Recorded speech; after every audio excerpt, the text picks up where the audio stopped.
علیہ السلام نے پوچھا یا اللہ جب تو ناراض ہوتا ہے ہمیں کیسے پتہ چلے کہ تو آج کل اپنے بندوں سے ناراض ہے؟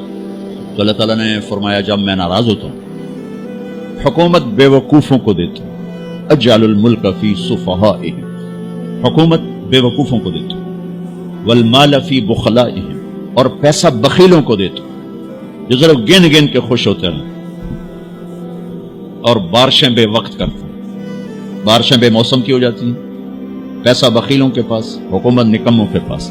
کہ اللہ جب تو راضی ہوتا ہے تو اس کی کیا نشانی؟ تو اس کی نشانی یہ ہے کہ اجعل الملک فی حلمائہم، حکومت سمجھدار اور نیک لوگوں کو دیتا ہوں، والمال فی سمحائہم، اور پیسہ سخیوں کو دیتا ہوں، اور بارشیں وقت پہ کرتا ہوں۔ تو موسیٰ سمجھو میں اپنے بندوں سے راضی ہو چکا۔ تو اطعام الطعام میں اشارہ سخی بنو، سخی بنو۔ اللہ تعالیٰ کی ایک وی آئی پی جنت ہے جس کا نام ہے جنت الفردوس۔ اللہ نے باقی جنتیں بنائی کن کن کن، جنت الفردوس بنائی اپنے ہاتھوں سے۔ کیا چیز بنائی ہوگی؟ تو اللہ نے کہا وعزتی وجلالی لا یجاورنی فیکی بخیل، اے جنت مجھے اپنے عزت و جلال کی قسم تیرے اندر بخیل نہیں جا سکتا، مرد یا عورت بخیل نہیں جا سکتا، سخی جائے گا، بخیل نہیں جا سکتا۔ بخیل سے اللہ کی دوستی لگ نہیں سکتی اور سخی سے ٹوٹ نہیں سکتی۔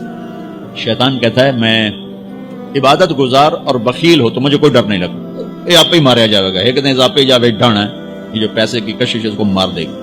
اور نافرمان سخی سے ڈرتا رہتا ہوں کہ پتہ نہیں کب بخشا جائے، پتہ نہیں کب بخشا جائے، کب سخاوت کو اللہ پسند کر کے چلو پاک کرتا۔ اچھا، جبریل پوچھتے ہیں یا رسول اللہ مل ایمان، ایمان کیا ہے؟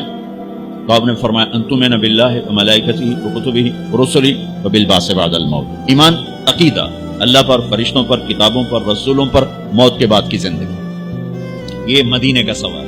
اب آخری حج کا سوال، یا رسول اللہ مل ایمان۔ پہلے سوال کرنے والے جبریل ہیں اور یہ سوال کرنے والے عمر بن عبس ہیں۔ یا رسول اللہ مل ایمان، ایمان کیا ہے؟ تو آپ نے کیا جواب دیا؟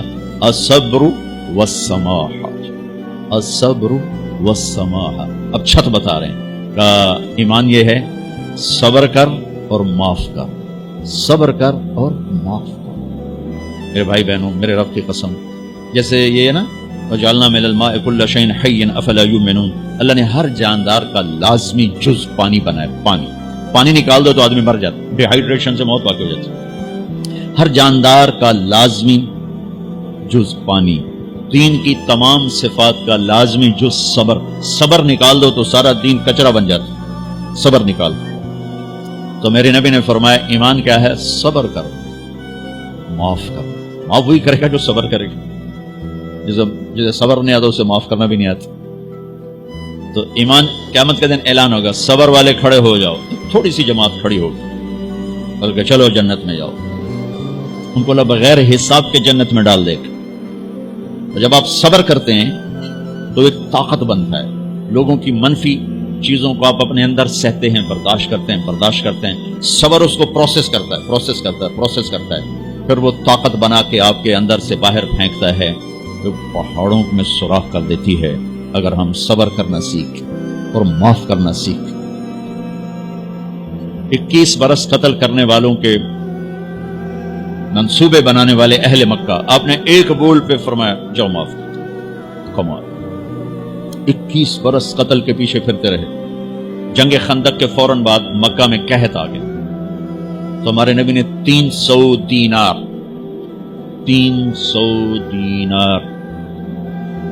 کوئی 10-15 لاکھ روپیہ بنتا ہے، آپ نے مکے میں ابو سفیان کو بھجوایا جو جنگ خندق کا سالار بن کے آیا تھا۔ آپ نے کہا مکے والوں میں قحط ہے، ان کو کھانے کھلاؤ میری طرف سے۔ تو ابو سفیان کہنے لگے واہ محمد تیرے قربان جاؤں، ہم تجھے قتل کرنے کے پیچھے پھر رہے ہیں تو ہمیں کھانے کھلاتا پھرتا ہے۔ یہ میرے نبی کے اخلاق ہے، میرے نبی کو معاف کرنا۔ آپ سوئے ہوئے ہیں، آپ کی تلوار اٹھا کر ایک بدو نے آپ کے تسلی میں ماری، آپ اٹھ کے بیٹھ گئے، تو کہنے لگا کون بچائے گا، یعنی میں تیار ہو جا۔ تو آپ نے کہا اللہ، آپ نے کہا اللہ، تو اس کا ہاتھ کانپا اور تلوار گر گئی۔ تب آپ نے اٹھا لی، آپ نے ایسے سیدھی کی، اب تو بچا، تو بتا تجھے کون بچائے؟ تو کہنے لگا میں تو ہی بچاؤنا ہے، اور کہیں بچاؤنا۔ تو آپ نے کہا کلمہ پڑھتے ہو؟ کہنے لگا نہیں پڑھتا. اب تو آپ اس کی گردن اڑوا دے, یہ خود ہی اڑا دیتے جو کرے میں کلمہ نہیں پڑھتا ہوں. قتل کے ارادے سے آنا ہی اس کے قتل کے لیے کافی تھا. آپ نے فرمایا کلمہ پڑھتے ہو؟ کہنے لگا نہیں. آپ نے کہا جاؤ معاف جاؤ معاف. صحابہ کے سامنے جاؤ معاف. بھائیو, انسان اور خطا لازمی ہے. اگر معاف کرنا نہ سیکھا تو ہم خود ہی دکھی ہو کے رہ جائیں. لوگوں کے زخم بھلا دو, اللہ پہ ڈال دو, اللہ صلہ دے گا, زندگی پرسکون ہو جائے گی. دیکھو ہم اپنے یہ کرتے پر داغ نہیں لگنے دیتے, اپنے بس سے داغ. کھانا کھانے بیٹھو, نیپکن, یہ دیکھو ابھی نیپکن پڑے ہوئے, رکھو اگو رکھو توڑے چولے تو کوئی سالن نہ ڈھے پاوے, ٹھیک, یہ تو پھر بھی دھل جائے گا. لیکن یہاں داغ لگا, کبھی نفرت کا, کبھی غصے کا, کبھی انتقام کا, کبھی حسد کا, کبھی بغض کا, کبھی کینے کا. انسان سب سے زیادہ اپنی ذات سے محبت کرتا ہے. یہ معمولی سے کپڑے کو داغ سے بچاتے ہو, جو سب سے قیمتی چیز ہے دل, جو بادشاہ ہے, اسے بھی تو صاف ستھرا رکھو. جیسے ہم لاکھ زور لگا لیں, ہم کپڑے کو میل سے نہیں بچا سکتے. لاکھ زور لگا لو, لوگوں کے منفی رویے آپ کو توڑے بغیر نہیں چھوڑیں گے. لہذا کیا کرو, نبی والا معاف کرو, معاف کرو, دل کو صاف کرو, دل کو صاف کرو, دل کو صاف کرو, صبر کرو, معاف کرو. میرے نبی نے فرمایا, میرے بیٹے انس, ایک بہت بڑی سنت بتاؤں, بہت بڑی سنت. داڑھی سنت ہے, پگڑی سنت ہے, سفید لباس سنت ہے. بہت بڑے کا لفظ مجھے یہیں یاد ہے, ہو سکتا ہے کہیں اور بھی ہو. میرے بیٹے انس, ایک بہت بڑی سنت, اگر تو یہ سنت پہ عمل کر گیا تو تو جنت میں میرا ساتھی ہو جائے گا. جو بھی کر لے, جو بھی, وہ جنت میں میرا ساتھی ہو جائے گا. ذلك من سنتی ومن احب سنتی فقد احبنی ومن احبنی کان معی فی الجنہ. میرا جنت کا ساتھی جو اس سنت پہ عمل کر گیا. کیا ہے یا رسول اللہ؟ یا بنی ان قدرت, اگر تو کر سکے. اشارہ ہے, کام تنو اوکھا دسن لگا, سوکھا نہیں ہے. ان قدرت, اگر تو کر سکے. ان استطاعت, دو لفظات کہ بیٹے کام اوکھا ہے, لیکن دیکھو تمہیں ملے گا کیا. جنت نہیں, جنت میں نبی کا پڑوس ملے گا. ایڈا وڈا کام تیرا, دیکھو نا 4-5 لاکھ نالتا اتنے ہوں ایک گز نہیں لگتا. تو کوئی بندہ بہت جج پا کے آج لاکھ روپے دا 2000 گز دا بنگلہ لے دے تو اکثر پاگل خانے کھلو. جنت کا مل جانا بھی بہت بڑی بات ہے, پر جنت میں نبی کا ساتھ ملنا کوئی سوکھا کم تو نہیں ہوئے گا, ایک کری تو پسینہ آئے گا. آپ نے فرمایا بیٹے ان قدرتا, زور لگے گا.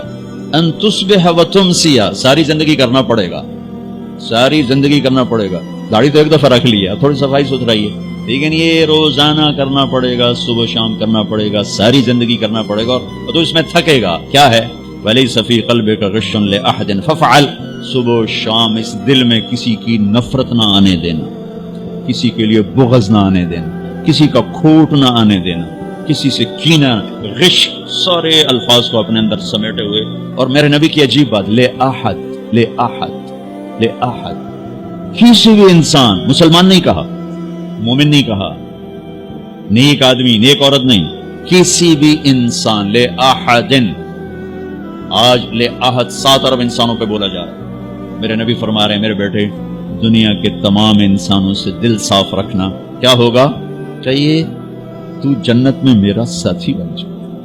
تو بھائیو بہنوں, ایمان کو مکمل کرنا ہے تو صبر کرنا سیکھو, معاف کرنا سیکھو, چپ رہنا سیکھو. ساز خاموش ہیں, فریاد سے معمور ہیں. جواب دینا تو کیا مسئلہ ہے, عقل چپ رہنے پہ لگتی. کوئی ابھر جائے, بیٹا ابھر جائے, بیوی ابھر جائے, خامد ابھر جائے, چپ ہو جاؤ, گزار دو اس طوفان کو. واپسی میں ایمان کی وہ اللہ حلاوت مٹھاس دے گا, ساری زندگی محسوس کرتے پھرو. یہ صفت بھی معاشرے میں کوئی نہیں, نہ کوئی معاف کرنا جانتا ہے, نہ کوئی صبر کرنا جانتا ہے. تو یہ میں وہ چیزیں بتا رہا ہوں جو معاشرے میں کوئی نہیں ہے. میں اور آپ کر لیں گے تو ہماری قیمت بڑی لگ جائے گی. تو اسلام کی ابتدا بھی بتا دی, انتہا بھی بتا دی. ایمان کی ابتدا بھی بتا دی, انتہا بھی بتا دی. یہ شروع ہوتا ہے عبادات سے, عقائد سے, اور مکمل ہوتا ہے اخلاق پر, درگزر پر, اخلاق کی تمام صفات پر۔